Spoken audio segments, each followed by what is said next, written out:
Hello,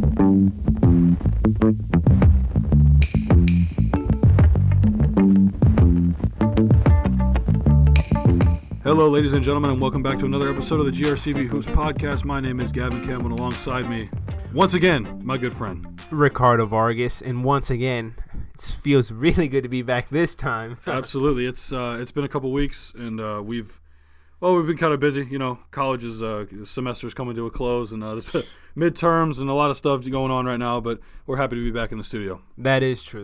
Been busy, but we're just glad to be back to give you guys another episode. And jumping right into things, NBA playoffs are only 3 weeks away, right around the corner. Right around the corner. And, you know, we love playoff basketball. It's one of the most exciting times of the year. You know, middle of April all the way up until the beginning of June. I mean, those are some of the best weeks of the year. Oh my goodness, yes! Like the weather's, it's starting to turn nice, and you got basketball, competitive basketball. Absolutely. But speaking of playoff basketball, we're just going to go ahead and jump into the Eastern Conference, Western Conference, and potential matchups. We kind of already have a good understanding, especially in the Eastern Conference, of what teams are going to make it. Just seeding is yet to be determined, which is what's going to happen with the next 10 to 12 games left in the season, however many each team has left. So we'll go ahead and start in the East, and we'll move down to the West, but we'll talk about potential matchups for the upcoming playoffs in April for the NBA. Right now, the seeding is as follows I believe today is the 21st. Yeah, 21st of March. Yep. So in the 1 seed, we have the Toronto Raptors, followed by the Boston Celtics, the Cavaliers, the Pacers, Wizards, Sixers, Heat, and Bucks. Those are most likely going to be your teams. Obviously, some of those jumbled around, 1 through 8 seed. Detroit is 5.5 games out with 12 games left in the season, so it doesn't look like they're going to make it. And I think that's going to be the cut, which is really disappointing because when they traded for Blake Griffin, we really thought that maybe him and Drummond would be able to make a push. Oh yeah, I honestly thought they were gonna be better, and like they started off nice when he got there, but it is tough. It is tough to win games in the NBA. Right. I just think that Coach Van Gundy tried to make a bold move, and it didn't really work out the way that he thought it would.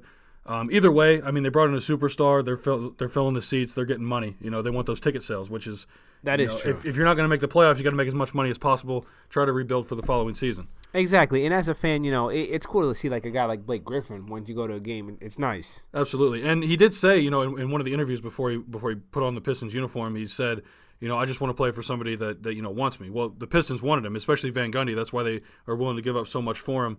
And pay him this ridiculous contract that the Clippers gave him at the beginning of the season.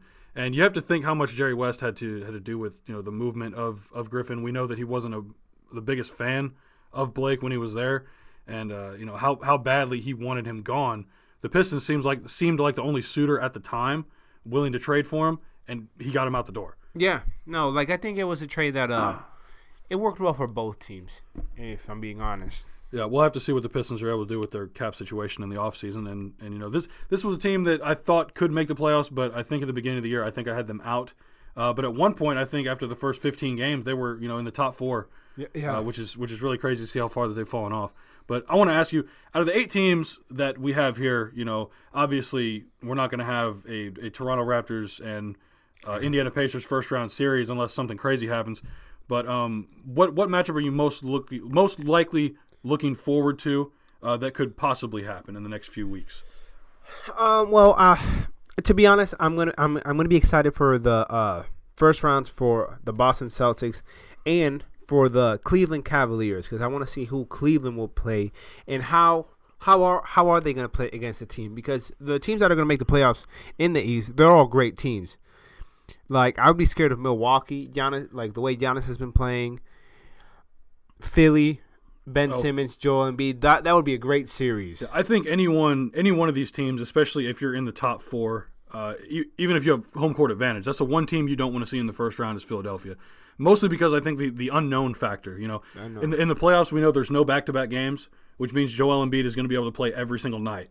And that's scary. It's very scary because that's a nightmare matchup for anyone in the Eastern Conference. I don't think any of these top 4 teams that are going to make it, which is most likely going to be, Toronto, Boston, Cleveland, Indiana.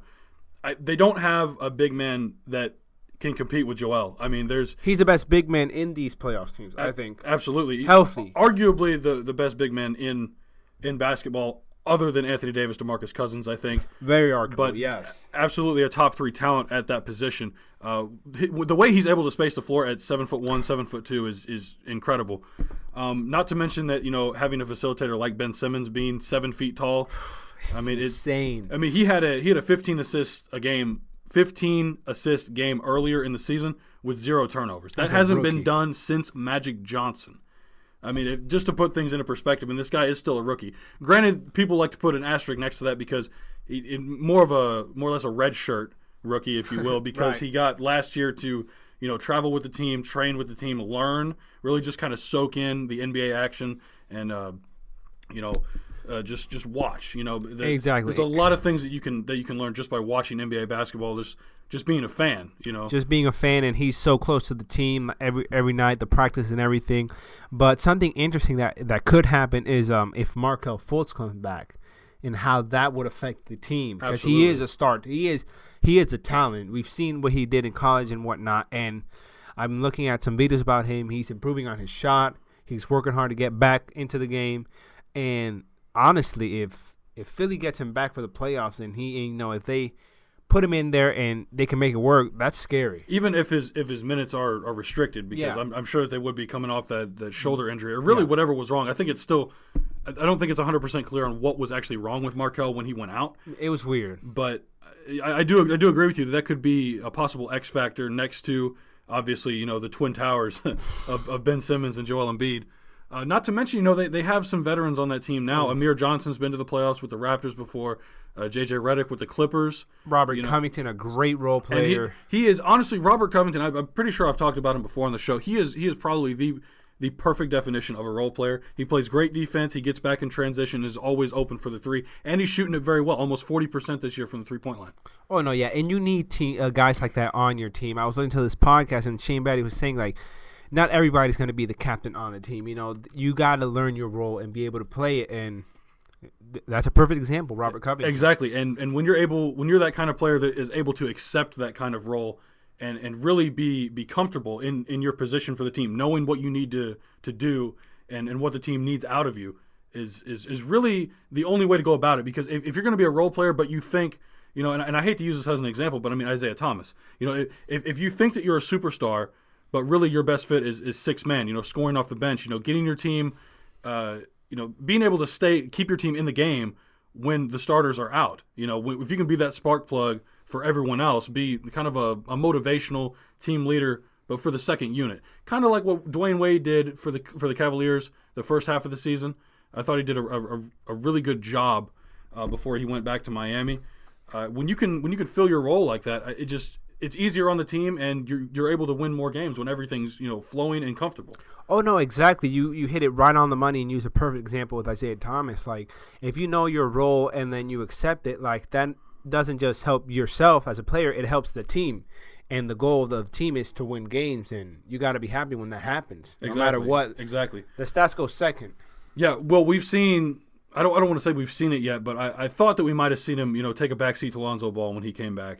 And, you know, when he was coming off the bench, he had a handful of incredible games for the Lakers already, you know, scoring 20-plus points, which is the Isaiah Thomas that we were used to last year. Right. Although he's not starting, we know what he's capable of. And if he would just accept that role, maybe this – because he's verbally said, I'm not a six-man. I want to start. I want starter money, you know. Yeah. I mean, and, you know, being a guy that's only making $6 million a year, I can understand that. You know, obviously he was undervalued when he was in Boston, you know – top 5 in MVP voting last year. Crazy. It was incredible what he did, but you know, you have to wonder, maybe that's just, you know, a blue moon kind of season. And if he would, which could happen, that is like exactly, we've seen it before. But if he would, you know, dial it back and accept his role as a six man, maybe more teams would be open to signing him, and, you know, maybe give him a bigger paycheck than maybe what he's worth. You know, we've seen a situation with Jamal Crawford before. You know, 6 man of the year still gets you a decent amount of money. You know, it's not a small check they're writing for you. Exactly. No, exactly. You're still gonna get a lot of money, like in the NBA. And if you're a 6 man and one of the best in the league, teams will want you, and you'll make the team better. That's the end game. To be honest, your end goal in the NBA, obviously, everybody wants to get paid. But if you're in the NBA and your top priority is not to win, I mean, I really don't know what else to tell you. I mean, you probably need to be doing something else with your life. Make your money and then move on, you know, to other things. But Exactly. if we play sports to win.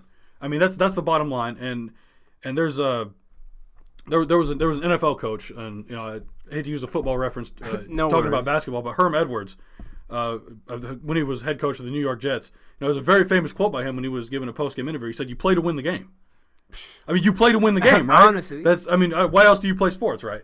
That's what you got to do, and if that means being a six-man, be the six-man. Exactly. But getting back to the actual playoff matchups, one that really interested me was, how is, like you said, if Philadelphia, you don't want to play Philadelphia in the first round if you're one of these top 4 teams. No, not at all. If Indiana, because they're only a half game back of Cleveland right now, if they were able to take over that 3 seed, Cleveland drops to 4. Philly takes over Washington because John Wall injury has kept him out of the lineup. If Philly can jump up to the 5 seed, and we could have a Cleveland-Philadelphia 4-5 matchup in the first round, how likely is it that LeBron James could lose in the first round for the first time in his career? I don't think the Cleveland Cavaliers will lose the series, but they will lose some games in that series because those young guys will not go out without a fight. And with the amount of talent that they have, I could see them easily winning 1 or 2 games. Like, no one's going to stop Joel Embiid against them. No, there's no one. Tristan Thompson's not going to do it. Kevin Love's not going to do it. Ante Zizic isn't going to do it. And then you get Markelle Fultz in there and shoot. Yeah, I don't think there's anyone off the Cleveland bench other than maybe Jordan Clarkson that could match what Markelle Fultz could do if his shot is fixed. We know that's the biggest issue right now coming off that shoulder injury because we saw him in the summer league. I mean, he has a sweet stroke. He does. I mean, his shot looks really good, but ever since the injury, I mean, we saw him shooting free throws. It was one of the ugliest things I'd ever seen. And it was so bizarre the way that he came out and acted like nothing was wrong, but visually you knew that something was off because that's not the way that we saw him shoot in the summer league. Yeah, it's honestly one of the strangest stories we've seen in the last couple of years, especially with the number 1 pick, but who knows? If he comes back, that'd be great for Philadelphia and not good for any team that they have to play. No. Another question I want to ask is, if you are Philly, if Markelle is cleared, do you take the risk of playing him in playoff basketball? We know that the atmosphere is elevated. We know that the level of effort and intensity is also elevated. I mean, do you take the risk? Being Philadelphia and like the history they have with their guys, I would let him play, restricted minutes, of course, see how it all goes. But you got to let him play because Philadelphia is not trying to tank, so they might as well just give it all they got, Right. Well, no, I understand that. They've been tanking since the last 3-4 seasons almost. Well, has it been 4 seasons? I'm pretty sure they tried to make it. It's been a long time. I think they made the playoffs in 2013 or 2014. I can't remember, but I know they did. I honestly think the last time is when Derrick Rose went down for the first time. Right. I think was that 2012. Then 2011. Oh wow, 2011. Wow, that was a long time ago. That is insane. Yeah. No. 2011 he won MVP, right? And then 2012 he went down with the injury and was like the last couple minutes of the game. Well, that was really sad. You have to think you're up by 20 points. Why is he still in the game? And there's no one that would say that he wouldn't have hurt his ACL the very next game, but who knows? I mean, you never know. You get those couple days to recover. That might not have ever happened. Yeah, that's one of the saddest stories in the NBA. I think one of the biggest what ifs. Yeah, what ifs. Yeah, if Derrick Rose's knees don't give out of him, potential. Just an incredibly talented athlete. I mean, really. And we've seen him back with Minnesota. I saw him. I'm happy. Did you see him dunk? He had He had a highlight of him dunking for the first time since when he was with New York last year. It's crazy. I'm so happy for him, and I wish him the best in the league. Absolutely, and just one of the biggest what if stories, and it's a feel good story to know that he went back to Coach Tom Thibodeau and JB's on the team. I know him and JB had some beef, but hopefully they've gotten past that at this point. Oh yeah, and he just wants to. You can see he just genuinely wants to play basketball. That's all he cares about, and if he could do that, no matter the minutes or whatever. That's awesome. Absolutely. There's another thing I wanted to ask you, though. Being a Celtic fan, I want to know, of the bottom 3 or 4 teams, who would you want to play in the first round of the playoffs? If I'm going to be honest with you, it would either have to be Milwaukee or Miami. Now I'm leaning a little bit more towards Miami. Earlier I said Milwaukee, but Miami because they don't have Dion Waiters. Whiteside, he's injured right now. I don't know when he's coming back. I think they can beat them. Now, they could sweep them without Kyrie. We know that not without Kyrie. Now listen, this is just a scenario. Not that I want Kyrie to go down, because Kyrie in the playoffs is a totally different animal. Right. But if he's still having knee issues, and he's going to get a second opinion, I think later in the week, according to the Celtics. But if Kyrie is unable to go, or for whatever reason, he suffers a worse injury than he already has, and he's not able to play in the first round, do you still think that if they go up against the Heat, if they go up against the Bucks, do the Celtics still have a chance to beat them? I don't think against the Bucks they could beat them, because Giannis will dominate the Celtics. But against Miami, I do think. If even when Whiteside comes back, I know there's no Dion Waiters, and Dion has been a huge part of the team. But if Whiteside comes back, which I'm pretty sure that he will, if for some reason he doesn't, then he doesn't. But if the Boston Celtics do not have Kyrie Irving, they have to play the Miami Heat in the first round of the playoffs, which is, as of today, Miami is in the 7th seed, Boston has the 2 seed. Would they be able to beat them in a 7-game series? I think they still would, but it would take 7 games of hard-fought basketball. It would be really tough, but I think they could. It would come down to home court advantage, and you think that they would win in 7? Yeah, because without Kyrie, they're even, I think. They're even on. Okay, that's fair to say. I just, you have to think, where would the scoring come from? We know that Jason Tatum has been really stepping up. I mean, really, that's the only bright spot with all the injuries that's been happening to the Celtics as of late. They had that great win. Marcus Morris had that great win last night against OKC. All those guys have to step up. Morris, Tatum, if Jaylen Brown, he'll come back, of course. Rozier, I think Rozier would have to. He could handle it. He's a big time guy. He would be getting close to 32. At least 30, 28 minutes a game. He'd have to step up. Shane Larkin, I love him. He's going to get and what a great comeback story for him, too. Oh, yes.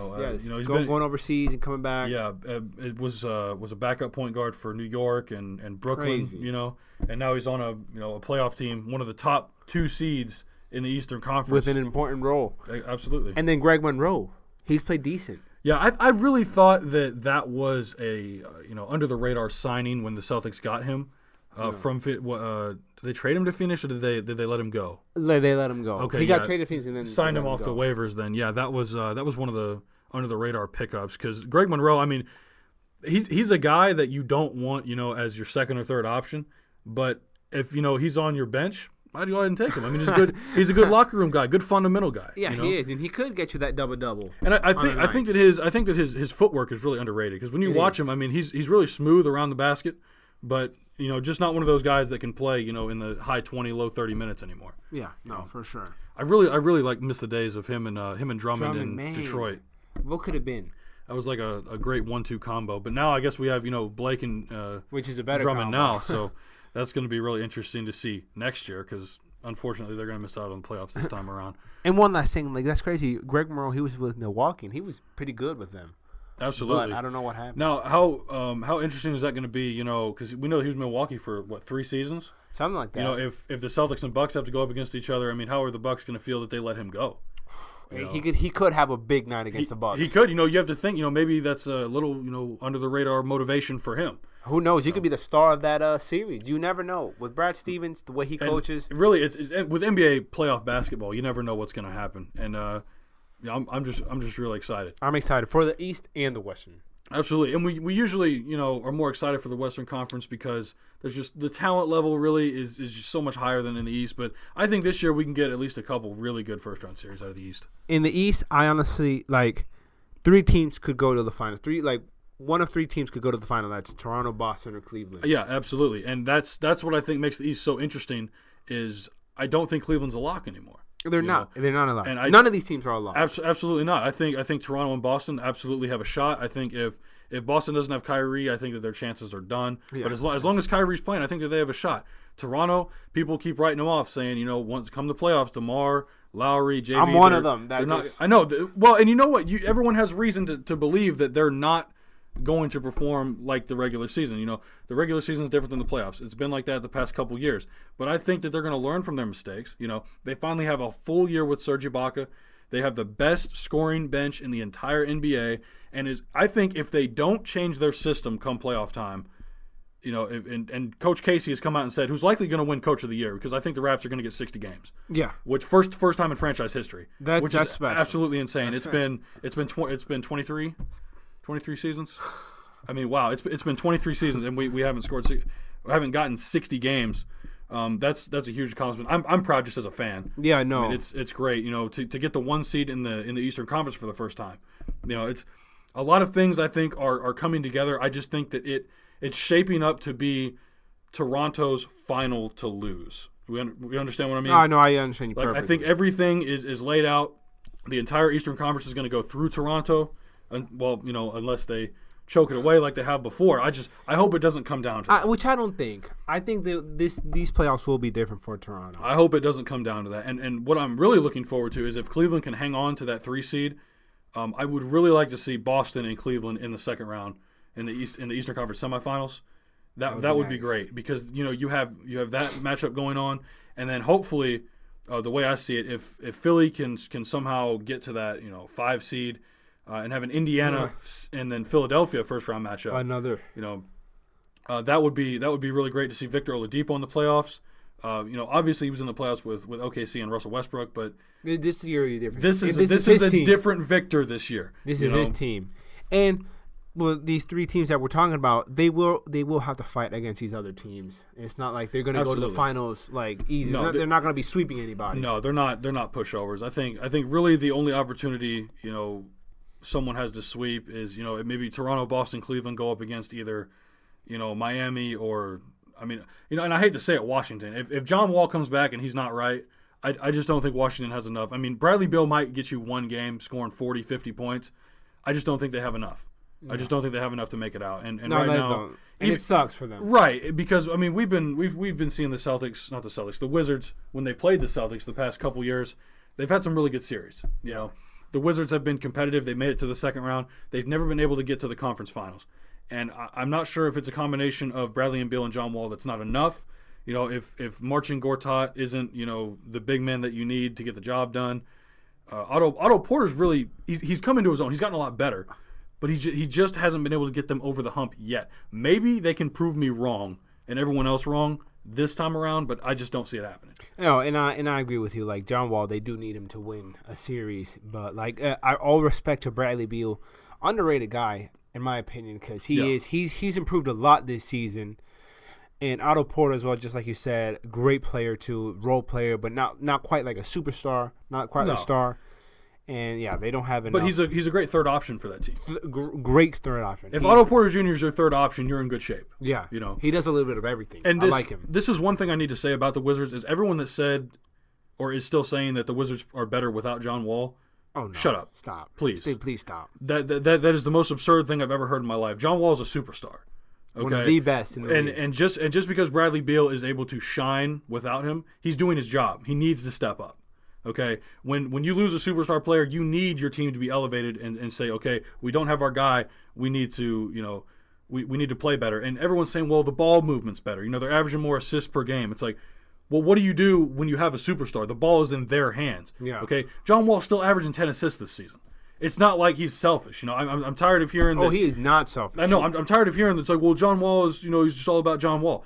There's no excuse for averaging 10-plus assists as a point guard and being called a selfish player. No. He's almost averaging 20 and 10. There's crazy. Absolutely no way that you could criticize him for that. And you know that he's not like a selfish guy because he is loyal to the Wizards. Absolutely. He wants to be there. Absolutely. He took less money so Bradley Beal could get paid. Okay, for whoever says that Bradley Beal and John Wall have this beef with each other. Oh no. I can't believe that. I refuse to believe it. There's no way that a superstar player takes a pay cut for one of his backcourt members if they hate each other. There's no way that there's beef there. Yeah. I refuse to believe it. You know they got a good relationship, and John Wall's a good teammate when he's doing that. Absolutely. I know that something came out between him and Marcin Gortat, but we know that him and Gortat have had issues in the past, but I mean that's never gotten in the way of their playing. We know who Gortat is. We know what he does. He'll get you about 8 to 10 rebounds. He'll get you maybe 10 to 12 points. Okay, that's his game. But for him to come out and criticize John Wall and stay and be like, well, the ball movement, and we're actually playing as a quote unquote team now. If you haven't noticed, John Wall is your team. Yeah. I mean, and I'm not saying that because I dislike Bradley Beal. Bradley Beal's a great player. He was an all-star this year. Yeah. For a reason. Well deserved. Okay? Easily deserved, yes. But without without John Wall, your team isn't going anywhere. You not- will lose in the first round. And it's not hard to see that. Like, like they're supposed to be teammates. Gortat, he gets so many assists. Like he gets so many Points shots off John Wall. Yeah, off of John Wall. Beautiful passes. I just don't get it. Everyone criticizing Washington and saying that they're better without John Wall. I mean, that just really blows my mind. I had to get that out because it's truly ridiculous. It's truly ridiculous. And anyone else in the entire league would be ecstatic to have John Wall on their team. It's ridiculous, and that's just disrespectful to John Wall, especially after everything he's been through and everything he's done for that franchise. Putting them back on the map after the whole Gilbert Arenas scandal. After the Michael Jordan Wizard days, in 2003 and all that stuff. It just, he's done a lot. He ushered in a new era for them. Absolutely. Not to mention, I kind of miss their old colors now that I'm thinking about it. Like the blue, gold, and black. Can they bring that back? Not that I don't like the red, white, and blue. That looks great, but I mean, just the Wizards don't look the same. They don't. The Wizards don't look the same. I miss it. I remember when John Wall was rookie wearing that. That was pretty just cool. Don't bring back those nasty gold brown jerseys. Don't bring those that back. Reminds me of Gilbert Arenas on that NBA Live cover. Yeah, please don't bring those back. But let's move on to the Western Conference, Rick. This is where it gets a little bit more interesting because we don't have the 8 teams pretty much locked like we do in the Eastern Conference. We just can't determine seeding right now. This is really interesting because we have 10 teams that are in contention, mostly because Utah decided to get hot and win 21 of 23 games, after the All-Star break, which is absolutely incredible. Donovan Mitchell. Yeah, that's what makes it so incredible. Like they were getting led by a rookie. A rookie that not only no one really knew about, but didn't think anywhere near this kind of impact would happen. You don't see that every day. No, it's obviously we talked about Kyle Kuzma being a diamond in the rough. I mean, this guy, Donovan Mitchell, he was a steal of the draft easily. He's a freaking gem. I mean, this guy truly is something special. And a humble guy too. Like absolutely, he's not. Absolutely. I really like someone that especially when you come out of nowhere. You're not expected to do anything. You just come in, you do your job, you work hard, and you become a star. But you stay humble. You don't get full of yourself. It's you put into the game what it gives back to you. And you don't see that a lot. No, I love players like that. He really reminds me of a young, not like actually plays like LeBron, but like a young LeBron, a humble LeBron. Because we know now, him being 33, he's getting to the point where he's like, yeah, I'm the best, and I know I'm the best, but. No, Donovan is he's a good kid. He's younger than we are. That's insane. That's nuts.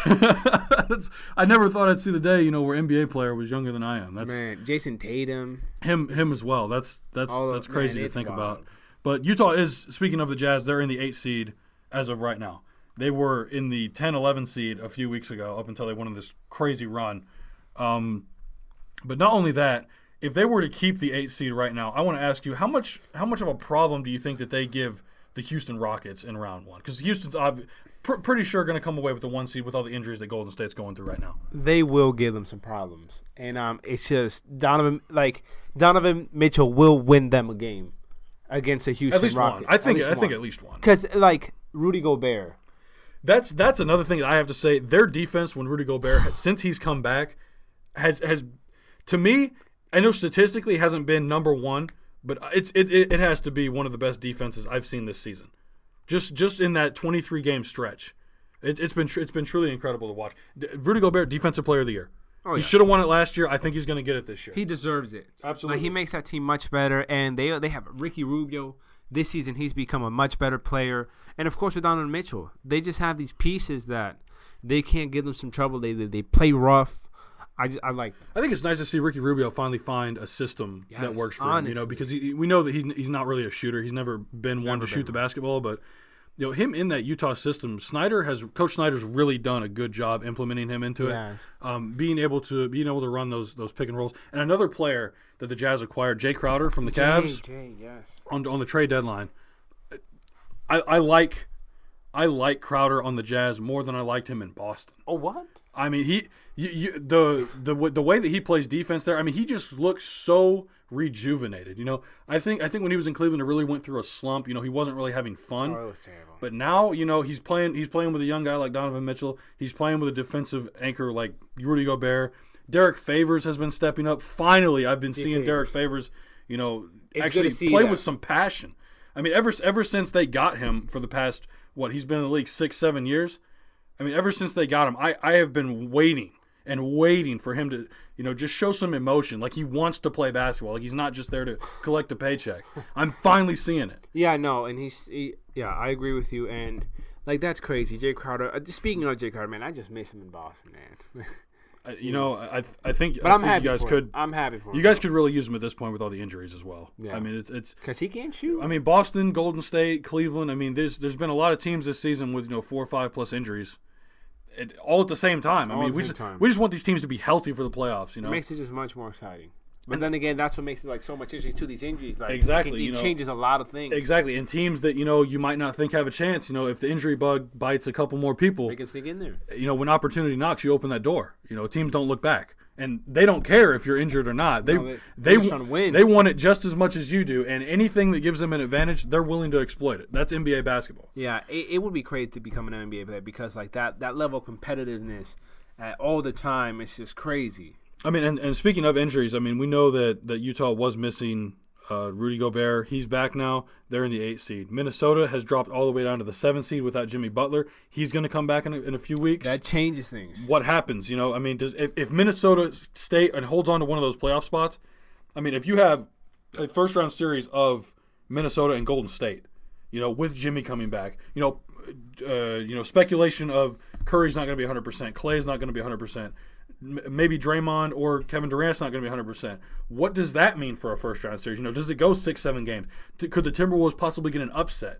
You know, I mean, if they're able to somehow move up and San Antonio drops down to a 7 seed, they have to play Golden State. Kawhi comes back.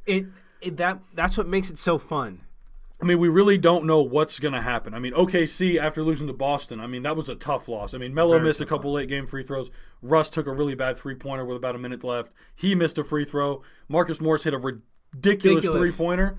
I mean, that was insane. It was a crazy shot because he's not a high percentage three-point shooter. But he just smacked. But he said, well, I'm taking the shot, and it went in. I mean, it was incredible. Oh my goodness. You know, so I mean, maybe that does something to them psychologically because now they're tied with New Orleans for the 4th seed. What if New Orleans gets the 4th seed and Anthony Davis has home court advantage in the first round? You know, what if they have to play San Antonio? What if they have to play Utah? What if Denver jumps back into the mix? You know, I think Denver's a really interesting team with Jokic and all of those young guards. You know, Barton, Murray, Harris. You know, game, Will Barton. He's not one of my favorite players. I'm telling you right now, it's not just because he's on my fantasy team. I love this guy because he does it all. He does it all. He's a 3-point shooter. He can drive. I mean, he's really athletic for being. I think he's like really 6'5", 6'6". I mean, he's a tall 2 guard. I know sometimes he plays the 3, but they like to play him off the bench at the 2 guard, and I really like that. Gary Harris, Jamal Murray, and then Jokic. They really have like some great. And Millsap is back. Millsap. That's why I forgot about that. That's why I want Denver back. I want them in the playoffs just because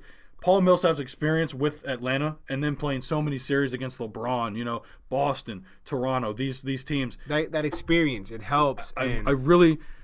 Man, there's just so many. Honestly, and the Clippers would be a good mix too. I mean, just a bunch of role players coming together, you know, and being able to make the playoffs. It's such an interesting group of guys without Blake Griffin and Chris Paul there now. You know? I mean, I really there's an endless amount of possibilities. Not to mention whoever gets Portland.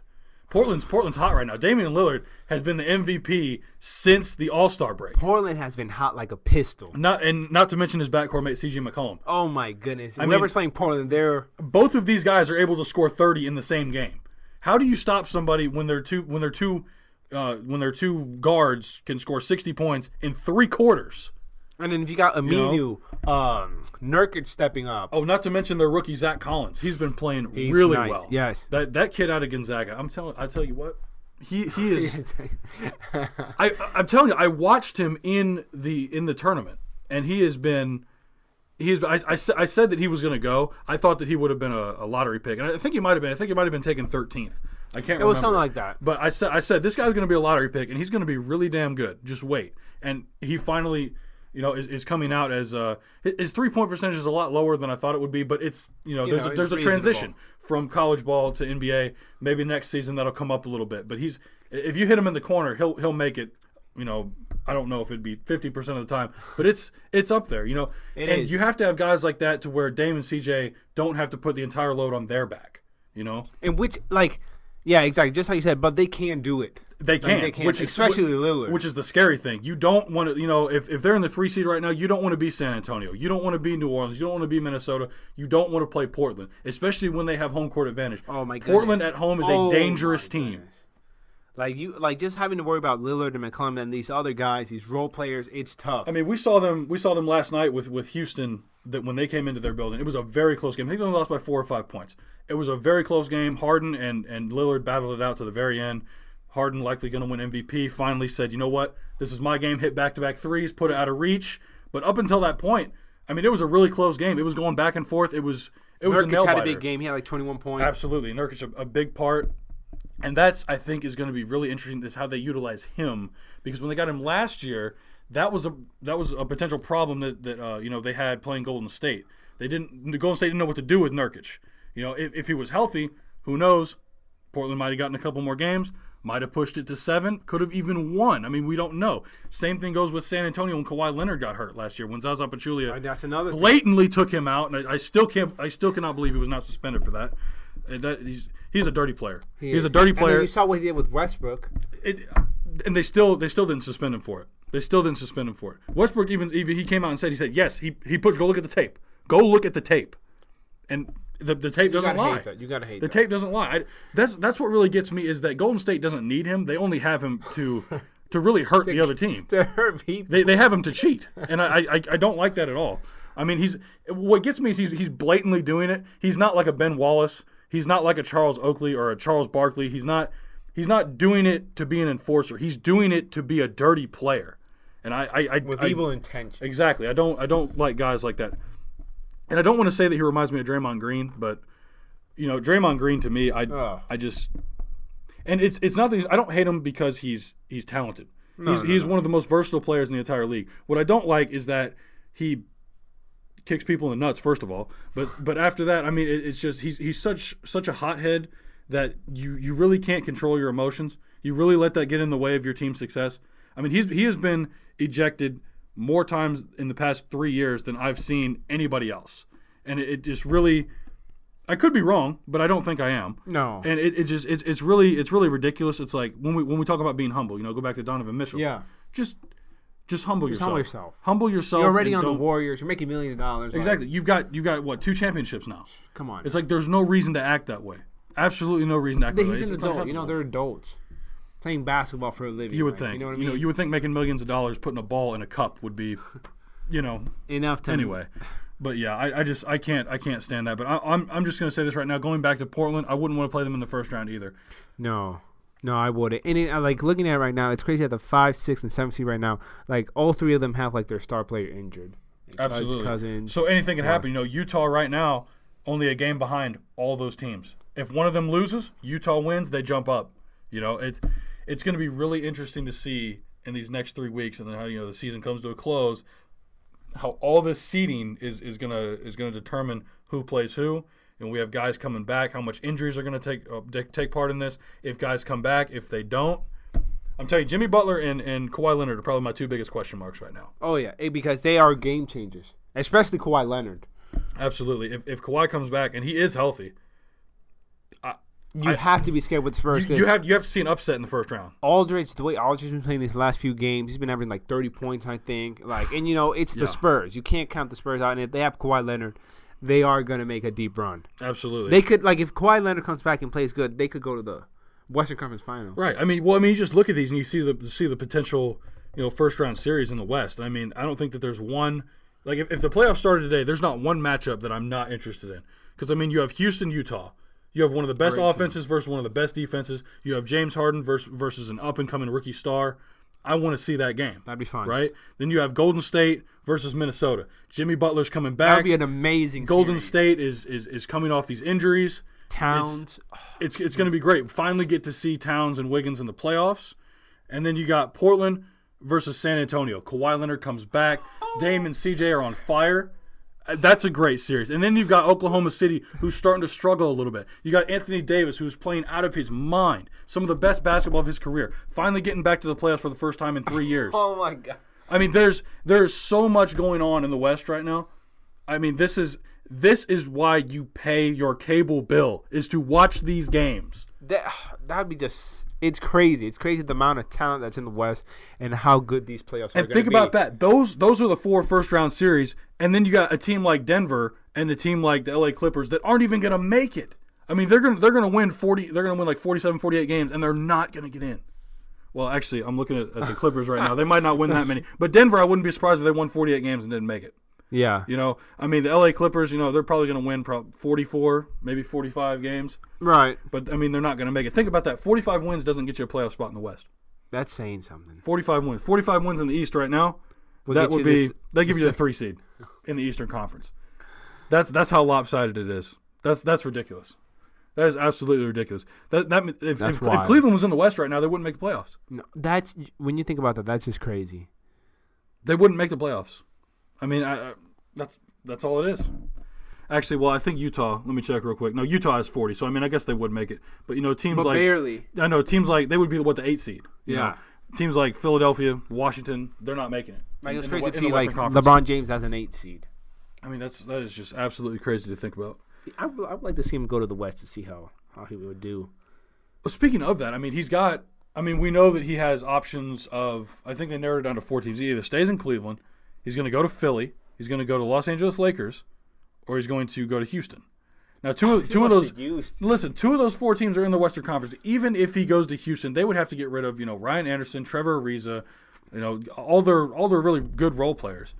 Gerald Green, Joe Johnson. I wouldn't do it. I'm saying if they do that, is that big 3 enough to win you a title in the West? I think it is, but I don't know. That'd just be crazy. That'd just be uncivilized. If you get one injury, which Harden's been injured this year, Paul's been injured this year.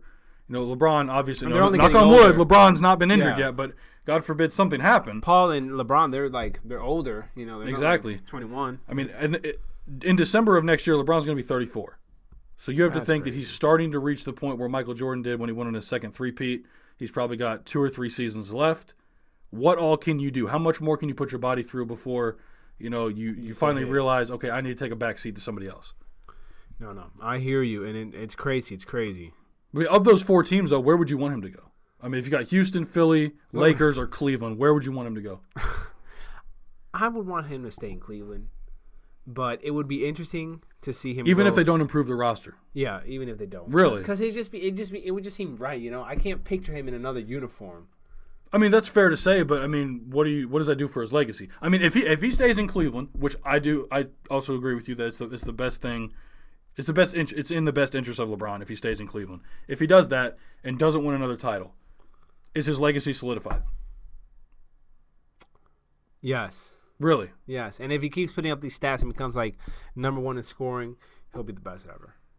Even if he never wins another ring? Even if he never wins another ring. So if he goes to Cleveland and he goes to like 2 or 3 more finals and his record ends up being 3-9 in finals. Say he went to 12 finals, but he could only win 3. Because it wouldn't feel right if he goes to Houston. Like, hey, what if he went to Philly? Okay, then that's different. Like if he but went, like at the same time, I can't see LeBron. Listen, in a if he went to Philadelphia and he played there for the next 4 to 5 years and he won 2 more rings, what does that say for his legacy? That says he's the best. Does the 2 rings in Philly would that mean more to his legacy than his 1 ring in Cleveland? Oh man, that's a tough question. But just like how I said, I just can't, like, it doesn't feel right to see him like with a 76ers jersey. Like, I just can't picture that. No, I mean, I can't see it either. I'm just saying, or like especially with the Lakers. It would be interesting to see him with the Lakers. I could see him in that purple and gold just because superstars wear either purple and gold or the green and white. You see, Celtics have way too many legends not to say that. I mean, you got, but especially the Lakers, like superstar central. But see, this is what gets me is if he goes to the Lakers, who's coming with him? Because the Lakers are going to sign two max contracts. One of them is LeBron James. Who else comes with him to bolster that roster? He's already got Lonzo. He's got Brandon Ingram. and they're going to have to. He honestly wouldn't need. They're going to have to part ways with Julius Randle. And that's tough. Yeah. Because the way Julius Randle's been playing. Well, I mean, Brook Lopez is going to be gone, so I mean, you have to sign another center. Yeah, I thought that that trade would have been okay. Like, Brook would have been okay in LA. No, he needs to go. He needs to find another team. Honestly, he needs to go back to the Nets. I liked him. I liked him in Brooklyn. I really did. Rebound. I know, but there's something about him wearing that black and white. He looks good in a Nets uniform. He needs to go back. He does. Go play with D'Angelo Russell because he needs some help. Him and Spencer Dinwiddie, they need some help. Karis LeVert though, he had a good game. Him and Alan Crabb had a good game the other day. And Rondé Hollis Jefferson, they're on the come up. To be honest, next year, I mean, if Russell could put in the work over the summer and get those guys to buy in, I mean, Brooklyn could win 30-something games next year. I mean, hey, it's like I predicted the Lakers wins. This season I said they win 33, 34 games. They're at 31 right now. I said that they wouldn't make the playoffs, but they would make things interesting. And, right. I mean, they've been a fun team to watch. Honestly, they could have won, maybe 36, 38 games if Lonzo hadn't gotten hurt. Yeah. I mean, he did miss a few weeks there with injury, but I mean, it's no telling what could have happened. I mean, he's a good player, but he needs to be more aggressive. I still don't. He does. I'm still not a fan of. I don't know, like the way. First of all, his shot. Oh God. It's one of the ugliest things I've ever seen. That thing is hideous. But on top of that, hey man, whatever works for you. But I'm just gonna let you know, he's a better shooter than me. It doesn't look pretty. That's all I'm gonna tell you. It doesn't look pretty, but hey, he had a stretch where he was shooting like almost 40% from three. Yeah, I mean, it was really impressive. If he would just be more aggressive, I understand that if you're a facilitator, you want to share the basketball, you want to get those assists. And I understand that, but there's guys like Chris Paul that know when to facilitate, when to attack. Yeah, we know Chris Paul can shoot. We know he can drive. He's got a really nice mid-range shot too. Yeah. And that's something that's kind of lost in today's game. Guys like Chris Paul, DeMar DeRozan, even LeBron James to a certain extent. I love that mid-range. The mid-range shot to me is just so pretty. It's so pretty. It just feels good. Oh yeah, there's nothing like hitting a fadeaway jump shot from the elbow about 15 feet. Man, that's something pretty. I don't know if I've just been watching too much DeMar DeRozan, but it's such a pretty shot. It is. It's one of my favorites. But no, I would really like to see him if he's not going to stay in if he's not going to stay in Cleveland, like if he has to go somewhere else out of those three teams, I'd want to see him in Philly. Philly, that would be very interesting. Because I mean, think about it. They're winning the championship. Right? No, well, think about it. You got guys like J.J. Redick and Amir Johnson who are great veterans, but they're making a lot of money. But their contract is up at the end of the season. Now you sign LeBron to a max contract. If I'm Amir Johnson and J.J. Redick, I'm re-signing for the vet minimum so I can play with LBJ. There's no reason why I'm not. Then you got Joel Embiid, who, assuming he stays healthy and continues to get more healthy throughout the summer, and get even better if that's possible. He will. God, get even better. And then Ben Simmons, if he's able to develop, even a slight jump shot, 10 to 15 feet, if he can just get that and be able to hit it on a semi-consistent basis, then you have to step out and guard him. And then the lane's wide open for LeBron. We know he attacks the basket like nobody else in this league. That would be one of the best teams I have seen in a while. And it would work. Hey, don't sleep on Saric. Dario Saric. No, I'm not sleeping on him. God, think about that team. You got Dario Saric and Robert Covington, J.J. Redick, Amir Johnson.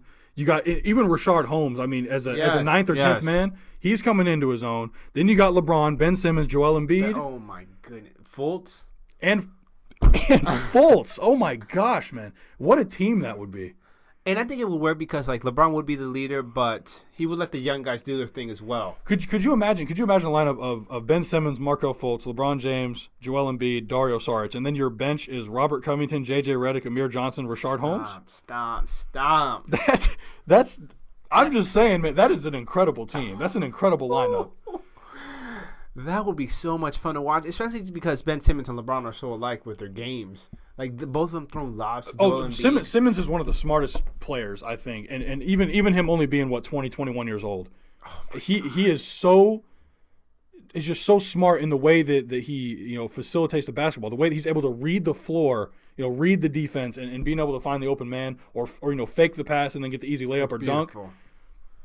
And you have to think mentor right there. Exactly. LeBron James, very similar in the way that they play, and they have a nice connection. Like they're friends, right? And just Ben can't shoot. That's why I'm saying if he's able to work on that, And who's to say if LeBron signs with Philly, maybe he brings someone like Kyle Korver with him. Maybe he brings somebody else from that. Maybe Chris Bosh. Oh, maybe Chris He Bosh comes back. back. Oh my goodness. There is talk about Chris coming back. I want him to come back. Imagine so him bad. and Billy too. Oh my gosh. Man, could you imagine Chris Bosh coming off the bench? Could you imagine? Stop it. I don't know if he'd be okay with that. I don't know if it. I mean, what is he going to be? Is he? He's up there in age, but no, that would be crazy. I mean, when he came into the draft, was he? I'm trying to remember. He wasn't a freshman, was he? Let's just say. I mean, I'm trying to think if he was 20, 21, 22. I'm just trying to figure out how old he is. I can't Probably remember. 21. You know, because if LeBron's 33, I think Chris got to be 35, 36 if he's coming back. Something like that. Yeah. You know, similar to Dwayne Wade's age, but Dwayne Wade was a senior coming out of Marquette. Yeah, so, that is true. a junior or senior, I can't remember, but he was older than LeBron coming out of high school. So, I mean, I know I saw that interview with him he had a few months ago, maybe a couple months ago. It's hard to pinpoint, but yeah, he came out and said, you know, are you ready to go? He's like, I'm basketball ready. Sign me up. That would be a great. I really wish someone would have gave him a call just to give him a 10-day contract, you know, just to see. Because he will give us. I think he can still play. I haven't seen him play. I would like the Raptors to take him. Oh man, that'd be nice. I want Chris back in Toronto. So that would be a solid pickup. Because So I honestly bad. do think he can play basketball at a good level. I think he could be a great backup to Ibaka right now. Yeah. I mean, if he come in and play, 12, 15 minutes, I think that would be fantastic. Get her on 10 I just want to see that red number 4 back on the court. Please see that shot. A couple of five rebounds, 2 assists. He needs to come back. He's going to get his number retired one day. As soon as he officially is done, he's going to get that number 4 in the rafters. I guarantee it. I don't know if they haven't done it yet because they're waiting for Vince to retire, because Vince is going to get his number retired as well. I know he only spent 6 seasons there, but he put Toronto on the map. Him and when T-Mac was there for a couple years. Vince is one of the best players to ever play the game. Honestly, I mean, one of the most entertaining, if that. I mean, to me, I don't know. I mean, I guess you could argue if he's a top 50 player, but he is. But if you're talking about entertainment wise, if he's not in your top 3, I don't know what to do about it. I don't know. Yeah. I mean, really. I mean, he is to me, he's the greatest dunker of all time. That 2000 dunk contest is the greatest I've ever seen. Because it's not a special. It's just like Levine's a great dunker. He put on a show, but it's okay. just that Vince Carter one. That Vince Carter one is so special. I think if you're going to talk about multiple contestants, I think Levine versus Aaron Gordon, excuse me. Eric Gordon, not that guy from the Rockets. I'm not talking about him. The guy that he can dunk though. He can. I'd rather see him in the 3-point contest. I know he got that one a couple years ago, but no, Aaron Gordon versus Zach LaVine. That was something to watch. Just a level of creativity. That was. I mean, I could not stay in my seat during that one. That was insane. That was absolutely, and the fact it took place in the 6, man. Yeah. That was awesome. Yes. That was awesome. First time the All-Star game was held in Toronto. That was great. I remember that. Yeah, that was cool. But no, I think like Vince Carter, best dunker of all time. God, man, I know he's that. still dunking right now. Right. I mean, he's had a hand. Yeah. Well, isn't he 40, 41, right? Turned 41? Man, probably. I don't know. 40, 41 years old? I know he's at least I know 40. Him and Manu Ginobili are the 2 oldest guys in the league right now, and they still got it. Still got it. Vince could be my dad. Jeez. Yeah, he could, couldn't he? Wow, that's something to think about.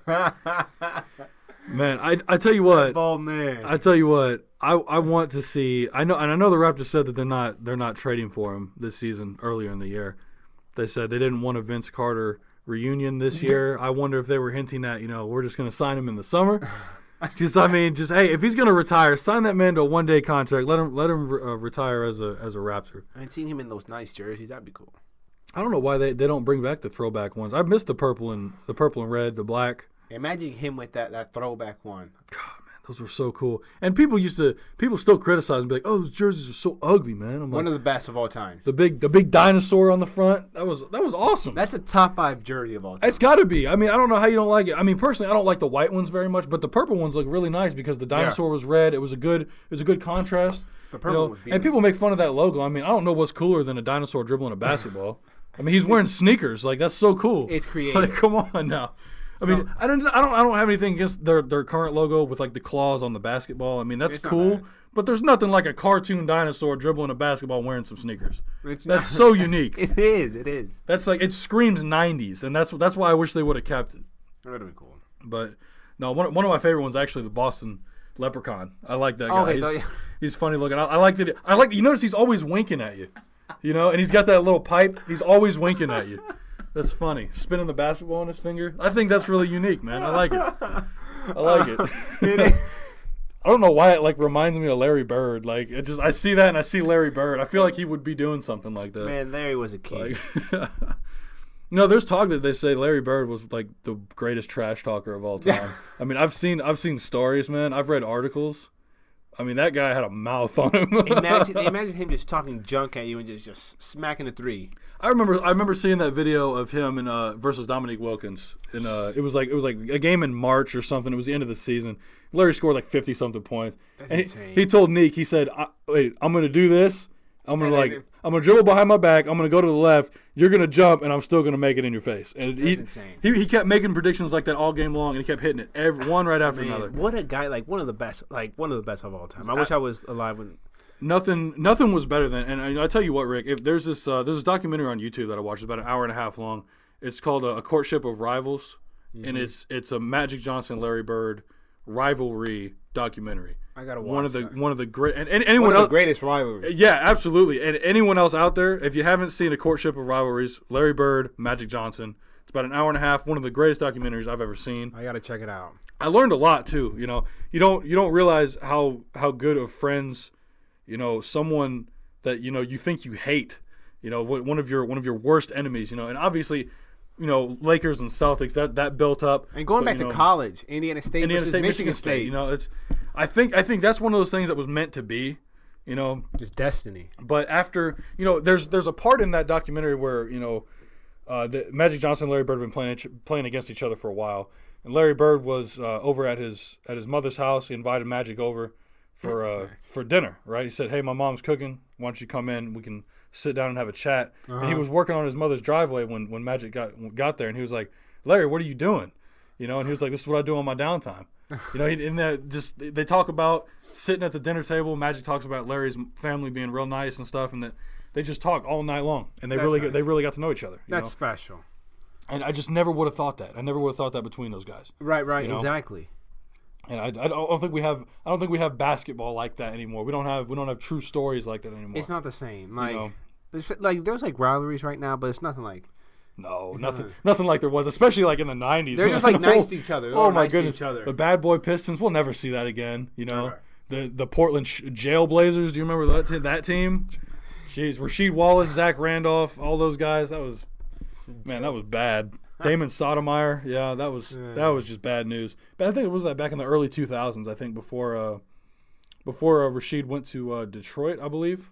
I can't remember. Yeah, it's different now. Like these young guys. Yeah, it's a different league, But I mean, it's still basketball. It's fun to watch, but you're not gonna get those stories. You're not gonna get the storylines like you would back in the 80s and the 90s and stuff like that. But I mean, it's still fun. Even the early 2000s. I mean, some of those stories with Shaq and Kobe and that feud that was going on, while they were winning championships. They had that three-peat from 2000 to 2002.